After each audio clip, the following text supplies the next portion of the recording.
rise and transform the architectures of violence until the earth and people are free. Let us rise to condemn all forms of oppression that hinders an individual to flourish. Let us rise and speak in one voice for all women who cannot speak unsilenced.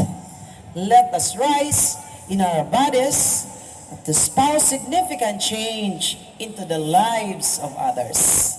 Our future demands another path, one that chooses courage over fear and humanity over indifference. Sa mga kababaihan po, congratulations. Kasi ngayon pa lang, stop na yung violence against women. Amen. Totoo yun? Totoo, hindi daw. Kasi yung ATM, nandun pa sa mga mister, no? BM doon? Nagprotesta sila kasi yung ibang kababaihan, yung ATM nila nandun sa mga mister. Kasi yung mga babaeng iba, hindi pa punong maggamit ng ATM. So to all women, kailangan matuto kayo gumamit ng ATM.